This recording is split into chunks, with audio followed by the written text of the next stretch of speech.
done to Syria is on two levels: interior and exterior. Interior of Syria, I am living there since 19 years. We had a time where everything was evolving toward better, toward more relation with the outside. We are in a monastery 90 kilometers north of Damascus. This monastery is a Syrian heritage. It is from the 6th century. It was a ruin, also registered in the Syrian heritage of the Ministry of Culture. We restored this monastery because passing there in August 1993, I was moved to see such an important ruins in complete abandon. And I was seeking a place to live in the deep Orient, to go back to my roots, the roots of my tradition, of my identity. And we restored this monastery, and we implemented there an international community. Today, we are from 8 nationalities, and we are 15 people. And the event began in Syria. We were involved because we cannot but stand with solidarity with the population around us. We began to help people that were in jail. We began to hear a lot of requests for humanitarian aid, wounded people, people that disappeared, abducted people, because the violence was ongoing. It is not true that the violence appeared after 1 year of the conflict, when the Free Syrian Army took arms allegedly to protect the civilian population. The violence and the counter-violence was present after 2 weeks of the uprising. And we had to deal with all the aspects of this new situation in Syria. What I can tell you is that we have been shocked by the false flag of the mainstream media. This pushed us to react. I don't know if you heard about Sari and the mother of Sari, Sari Saoud. It happened that Sari, the little boy of Sari, we know him because his uncle works in our monastery. He is a stone carvement. He carved stone. So we knew Sari. He used to play in our monastery. And when we knew about his death, of course we were informed about the circumstances of his death. It is one of the false flags of this terrible mainstream coverage of the Syrian situation that has induced the public opinion in deep error. The problem is not who will stand with the government or against the government. In any place here in United Kingdom, you have opposition and you have the government and opposition to the government. And many times you have a unity government, means that opposition and loyal, I don't know how the majority and the opposition come to rule together. But in Syria, demonizing the government and canonizing the uprising, we got into a false picture of the situation. This has generated a lot of victims that I call the unnamed victims, the unknown victim, and the ignored tragedy. Seeing how the lights were shed only on one part of the scene, and seeing how so many victims were dying every day because there was impunity through ignorance about the ongoing violence to destabilize the Syrian society, we have been, as a community, pushed to give our witnessing, especially after 2 visits to Homs and to Qusayr. You know, what we have discovered is not something new. It has been worked out in Lebanon before. I was a part of the Lebanese population whom during 15 years was under terroristic acts without knowing from where they come. We received many Iraqi people, and they would also share with us their fate in Iraq under blind violence. And until today, we can hear how those car blasts are killing hundreds of civilians without nobody reacting in the international community. So we understood that as Mayred Maguire has the authority to speak about, there are some countries that have a method to interfere in the fate of other countries, but of course in a disguised manner. I got to learn that this method is called the proxy war. They cannot interfere personally, but they send people to implement what they want and to make this country enter in a kind of sectarian war. So we have now in Syria a situation that nobody can continue to name an uprising.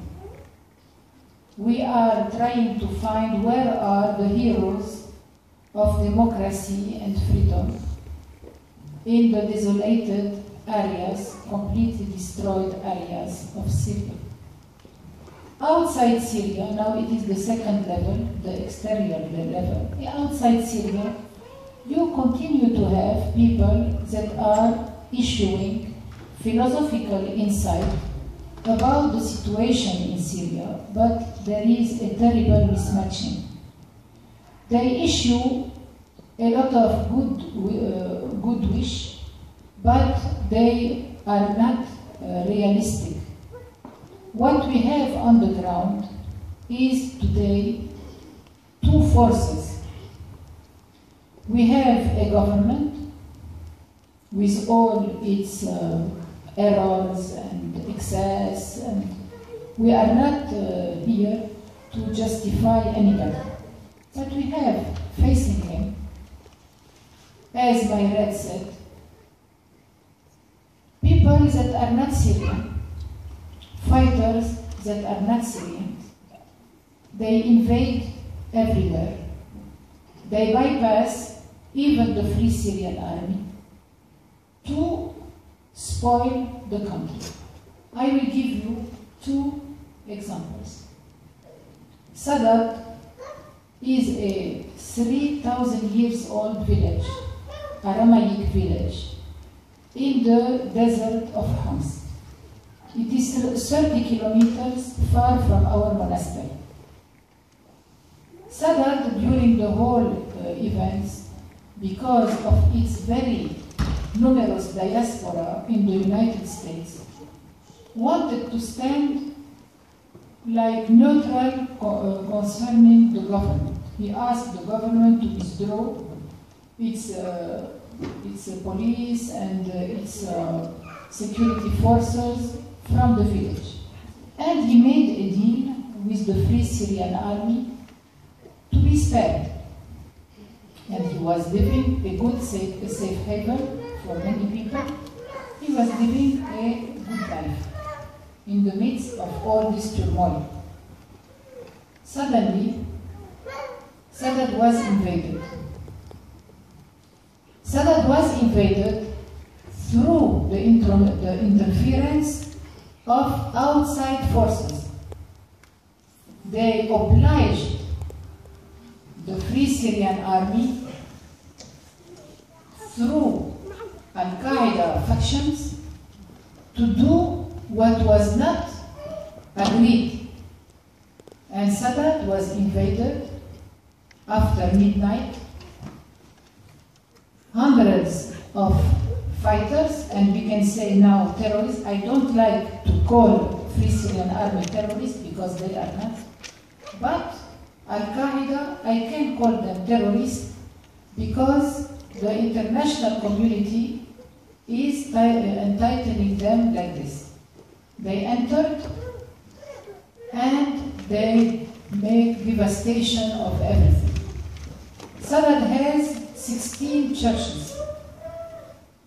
Everything has been invaded, defiled, looted, and we discovered, and also 1,500 citizens were taken as a human shield. They were abducted. And afterwards, we discovered that 32 people were slaughtered, innocent civilians.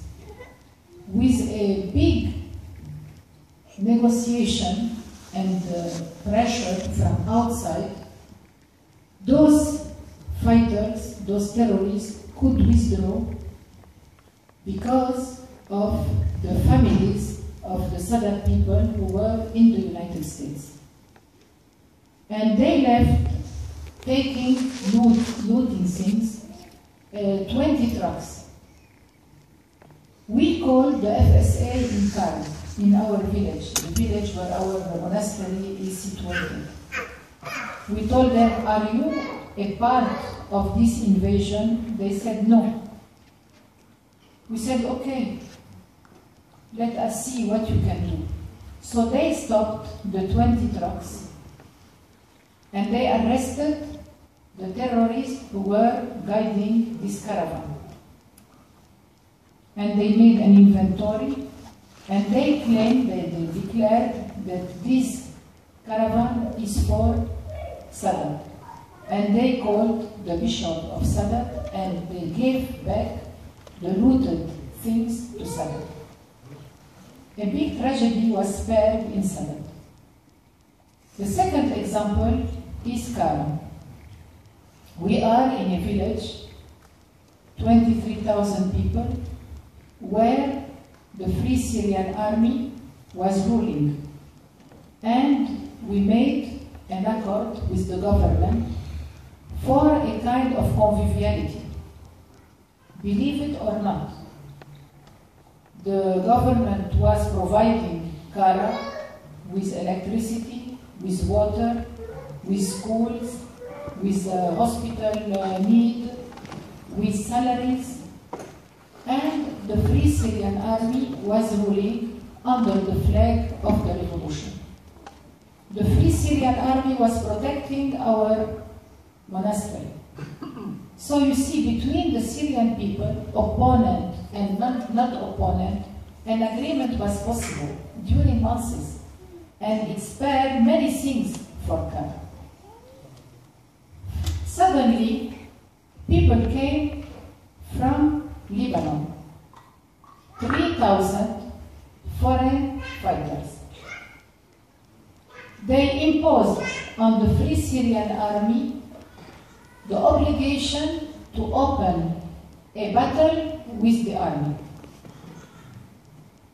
because the army wanted to secure the city, knowing that people were coming from outside. So the Free Syrian Army opposed, and the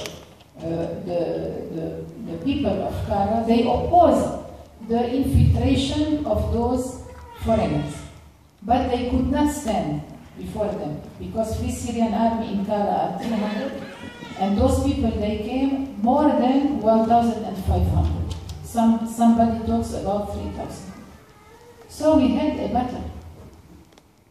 And when you have a battle, the government will use planes, will use hard, big fightings and shellings. So after a while, the notables of Kara intervened from outside the city and also from abroad.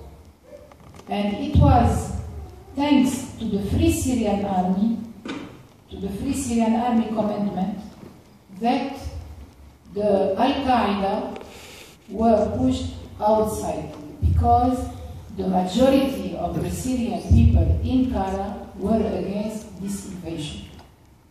And like this, now the Free Syrian Army pulled out, and the agreement was to let the foreigners have a safe retirement way.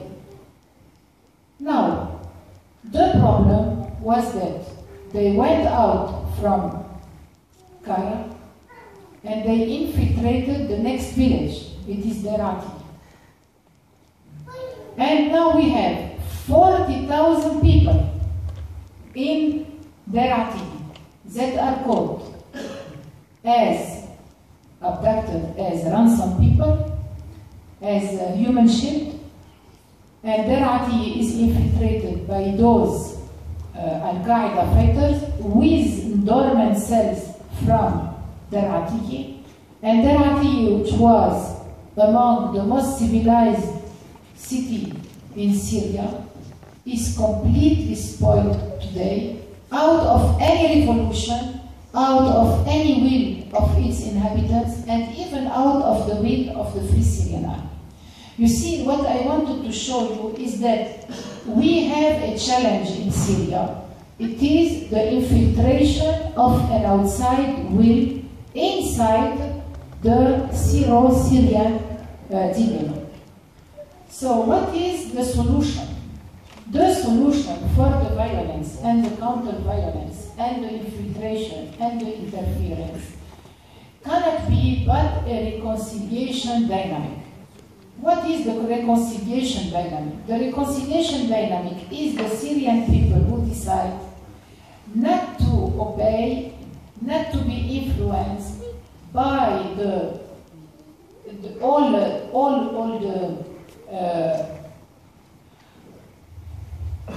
the intent to make the uprising become a sectarian war. The reconciliation is to heal the revolution, is to heal the opposition, to bring in both parts everywhere to a conviviality for the future of Syria. Does it mean that the reconciliation mediators are with the government? No. Does it mean that they are with the opposition? No. They are with Syria. They are with the Syrian population. They must be unbiased, on an edge like a razor, to help each party. So to conclude, reconciliation is considering that what is happening in Syria with the foreign interference and the militarization of the conflict is a real threat to the existence of the Syrian state. Those walls that have been built by violence, counter-violence, and outside interference, we want to tear them down. And we want to build the bridges among all the factions of the Syrian society, of the Syrian component of the Syrian society, not with the outsiders. We are very happy that 2 days ago, the Vatican, through its foreign affairs minister, made the first statement we can say, long statement. After, I think it is the second, in September, they made also a statement. This statement is exactly what we want. To protect the unity and the integrity of Syria. It means to protect the state. Second, not to deliver any more weapons, to stop the delivering of weapons. Third, the first time the Holy See addresses the problem of the extremists. And he says something very, very, very cute. They say, and clear, the Syrian population must isolate the extremists, must take its distance from the extremists, must put all the pressure to make those extremists leave Syria. So reconciliation is between the Syrian people, whatever they have decided to be. They can be Islamists, they can be liberals, they can be whatever. And I have said in Syria, if you are from Al-Nusra and you are Syrian, you are my brother. I can talk to you. We can come to a common ground. And after the visit of Mairead Maguire and its international delegation for reconciliation in Syria, we were invited to many places where we had to talk with FSA leaders, but also with Al-Nusra leaders, but they were Syrians. And we discovered that it is possible to come to a common understanding for the good sake of Syria. I finalize showing what we have done in Mu'addamiyya. You know, Mu'addamiyya, many things have been said, especially after the success of this initiative. Suspicion was spread to say that it is a pro-government enterprise. I want to tell you that the idea of the evacuation come in all its insight from the families that were trapped inside. It means the families that remain in Mu'addamiyya are the families of the fighters, and they wanted to come out. The problem was how to help families of rebels that are still armed and still fighting against the government. How can we suggest and how can we convince the government to help families whose husband or children were still fighting and inflicting a lot of losses to the army? And this was the miracle.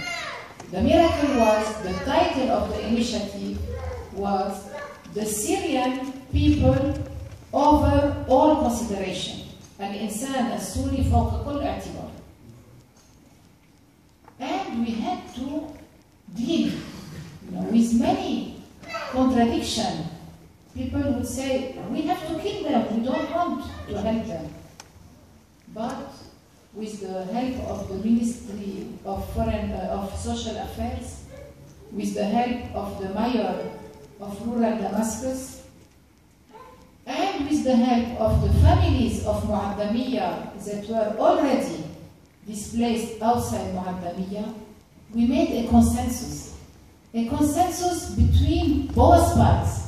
We bypassed the differences, we bypassed the antagonism, we bypassed the hatred, to work together for a common goal.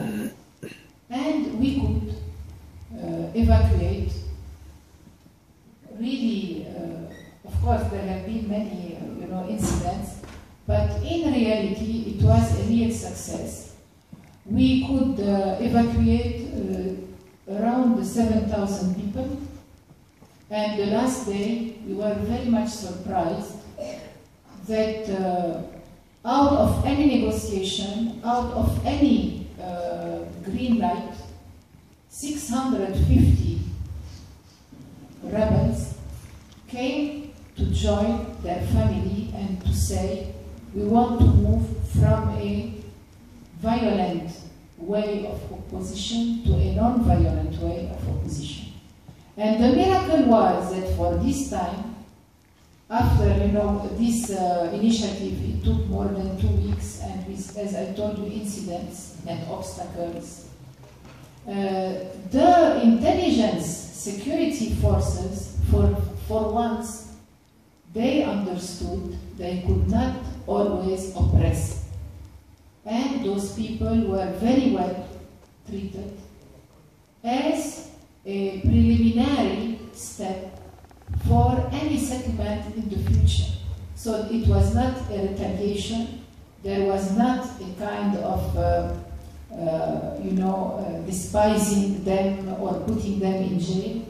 They put them in a displaced center where they received a continuous accompaniment from the IS team, the Reconciliation Committee. And when they had to go for the interrogatory and to sign that they will move from a violent to a non-violent way, they were accompanied by us as witnesses, so that they had the guarantee not to be tortured and not to be, beaten, etc. So this is an achievement. And after Muhaddamiyya, we had requests from more than 10 hot points all over Syria to continue the same dynamic. So I think that the reconciliation on a Syrian ground, interior ground, can show to the international community the possibility for the Syrian people to apply their self-determination, their resources, their human resources of forgiveness, of encounter, of dialogue, and of peaceful settlement. And this is on a civilian, popular basis. It will pave the way, we think, for the great settlement, which is, political, in Geneva too, whatever. So we ask you, we came here, I am turning around, I am invited in a lot of places, to show to the decision makers and also to the public opinion the importance of this reality, and that the reality in Syria is not only black and white. You have to always consider that there is foreign interference, there is extremism, there is warlord, there is benefits, there is bandits. We cannot just say, we have to do this, we have to topple the regime, we have to go to war because he is oppressing his people. This is a very simple and very ambiguous approach. The reality is that the Syrian people is mature enough in its majority and in its silent majority to choose by itself, to heal itself, and to elect the right person in the right time. Thank you. God bless you.